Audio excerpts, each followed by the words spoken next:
Geoffroy Didier, bonjour. Bonjour. Vous êtes vice-président de la région Île-de-France, chargé du logement, de l'attractivité et de la rénovation urbaine.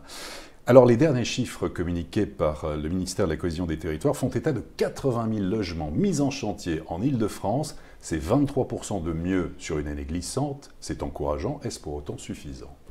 On peut toujours faire plus, bien entendu, mais parce qu'avec Valérie Pécresse, nous sommes convaincus que c'est en construisant davantage que nous ferons baisser durablement les prix. Nous favorisons la construction et nous fournissons de la matière première aux promoteurs, aux aménageurs et aux maires pour qu'ils réalisent leurs projets. Comment alors? En tant que président du conseil d'administration de l'établissement public foncier d'Île-de-France, nous sommes en train d'acquérir, d'ici à 2020, près de 2 milliards d'euros de foncier afin de le déstocker, c'est-à-dire de fluidifier le marché avec une augmentation de 50% des cessions de foncier. Nous sommes des facilitateurs, c'est-à-dire que nous permettons aux maires de réaliser leurs projets et ainsi aux promoteurs, aux bailleurs sociaux d'augmenter la construction, et ça marche puisque nous avons eu depuis un an un nombre record de construction avec 86 000 autorisations de mise en chantier qui sont aussi autorisées par la suppression des normes inutiles que nous avons engendrées puisque nous avons décidé qu'il y aurait la loi, toute la loi, mais rien que la loi, et qu'il ne fallait pas handicaper, entraver, gêner à la fois les acteurs publics et les acteurs privés qui ont besoin de renforcer la construction en Île-de-France. Et ce besoin est réel. Pourquoi? Parce que la région Île-de-France, le Grand Paris, augmente de 60 000 personnes nouvelles chaque année. Comprenez-vous justement à propos des élus l'inquiétude des maires à propos du projet de suppression définitive de la taxe d'habitation? Est-ce que vous comprenez leur inquiétude? Bien entendu. S'il y a suppression de la taxe d'habitation, il doit y avoir compensation intégrale à l'égard des maires et des élus locaux qui sont trop souvent mal compris, voire méprisés par le gouvernement et par le président de la République. Mais plus globalement, ce que nous souhaitons avec Valérie Pécresse au sein de la région d'Île-de-France, c'est d'être des facilitateurs toujours au service des maires et de leurs projets. Ce sont eux qui ont la légitimité populaire. Ce sont eux qui connaissent mieux que quiconque les possibilités et les contraintes territoriales.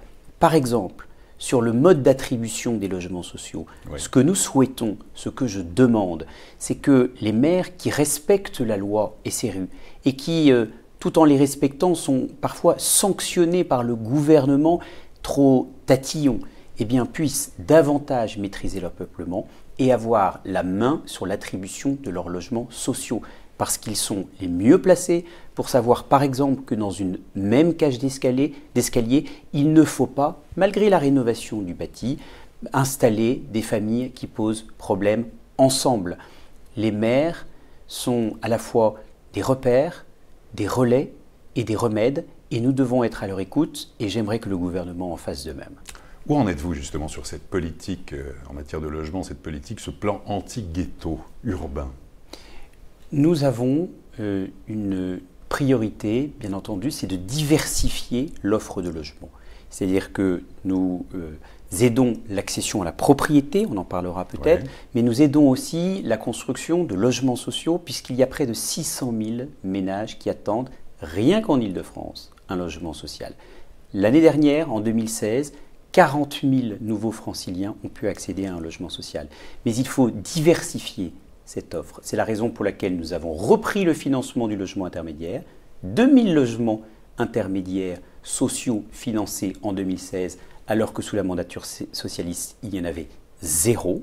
Et puis, nous avons décidé de déghettoiser l'Île-de-France avec cette nouvelle politique assumée qui consiste à s'attaquer à la spirale infernale de ghettoisation urbaine, où nous disons, nous arrêtons de financer des logements très sociaux dans les communes qui en comptent plus de 30%.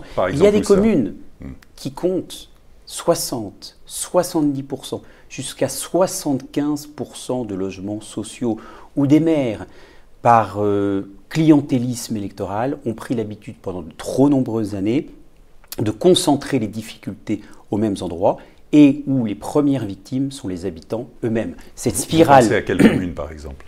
Beaucoup de mairies Lesquelles? que je ne veux pas stigmatiser, qui se reconnaîtront parfaitement, mais qui sont des maires socialistes, communistes, qui, par communautarisme électoral, par clientélisme, pendant trop d'années, ont concentré les difficultés aux mêmes endroits.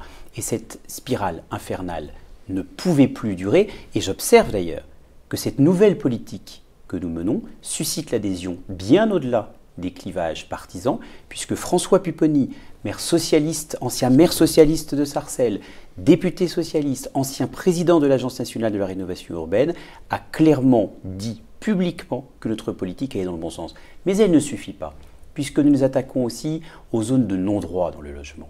Et je suis très attaché au combat que je mène contre les marchands de sommeil, puisqu'il y a près de 200 000 logements indignes et indécents en Île-de-France, dans lesquels des délinquants logent, c'est-à-dire ces marchands de sommeil, logent des femmes seules avec un enfant, des personnes âgées, des travailleurs pauvres, dans des logements totalement indignes, avec des loyers allant jusqu'à près de 1 000 € pour 15 mètres carrés. J'ai fait des propositions, nous avons un projet de loi clé en main que j'ai soumis au président de la République, au ministre Mézard et de Normandie, et j'attends désormais qu'il passe aux actes, parce qu'on ne peut pas avoir dans la 5e puissance économique mondiale des zones de non-droit dans le logement, c'est tout simplement indécent.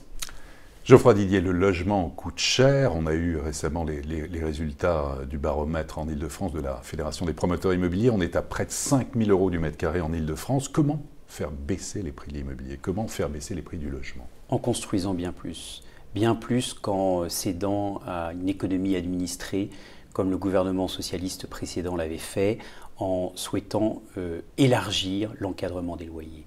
L'encadrement des loyers, totalement contre. Parce qu'il est question éventuellement d'étendre l'encadrement des loyers à l'ensemble de l'agglomération parisienne. L'encadrement des loyers est contre-productif puisqu'il adresse un signal de défiance à l'égard des propriétaires. Alors que vous le savez, mieux que quiconque, sans doute pour être un spécialiste de cette question, c'est la confiance qui alimente la construction, parce que les acteurs publics, les maires dont nous parlions tout à l'heure, mais aussi les acteurs privés, les promoteurs, les bailleurs sociaux, qui sont malheureusement malmenés depuis quelques semaines et quelques mois par le gouvernement, ont besoin à la fois de confiance, et ils ne l'ont pas aujourd'hui, et de constance. Et ils ne l'ont pas non plus suffisamment par le passé. Quand je dis constance, c'est-à-dire de mettre fin à cette instabilité législative et réglementaire qui ne fait qu'entraver l'attractivité de l'Île-de-France avec toutes les conséquences néfastes que l'on connaît. L'une des promesses initiales de Valérie Pécresse pour les primo-accédants était de mettre en place un prêt à taux zéro complémentaire de celui de l'État pour ceux qui souhaitent acheter leur logement pour la première fois. Où en êtes-vous de cette proposition de PTZ complémentaire?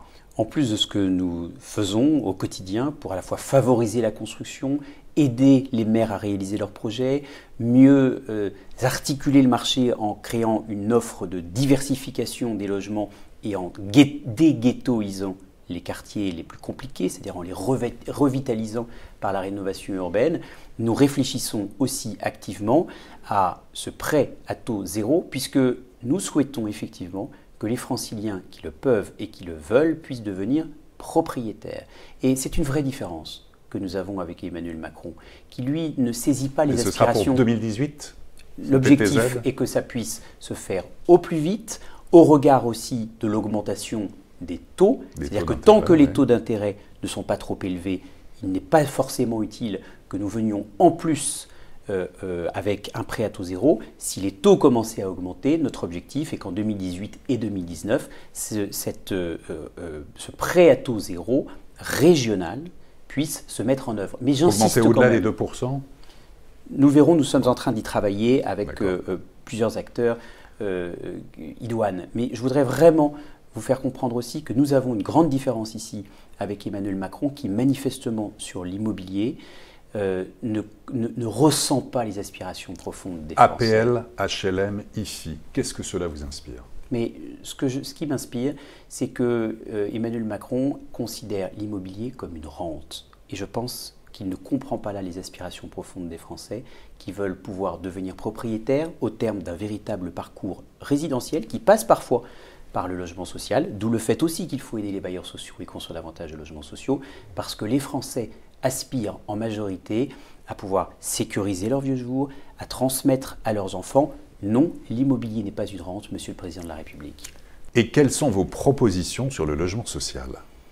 Plutôt que de s'attaquer aux bailleurs sociaux, si le gouvernement avait été véritablement courageux, il aurait décidé de supprimer l'APL pour certains de ceux qui en bénéficient et qui sont les enfants de familles aisées. Parce que nous ne pouvons plus aujourd'hui dépenser autant de milliards d'euros d'argent public dans l'APL. Et puis, toujours sur le logement social, je crois qu'il faut aussi une révolution des mentalités en augmentant la mobilité au sein du parc social et en considérant que ceux qui aujourd'hui ne sont plus qui sont au-dessus des plafonds de ressources et qui donc sont censés payer le surloyer, quittent le logement social. Parce que le logement social doit être réservé à ceux qui en ont le plus besoin. Et j'ajouterai une autre conviction. Je crois que si chacun doit considérer que c'est une chance de pouvoir accéder à un logement social, qui est un logement aidé, il faut que celui qui rentre dans le logement social ait le projet d'en sortir pour que d'autres puissent y avoir accès. Parce que si le logement social est une chance dans la vie, il ne doit pas devenir une rente à vie. Geoffroy Didier, merci beaucoup. Merci à vous. Et à très bientôt pour une prochaine édition du Club Imo.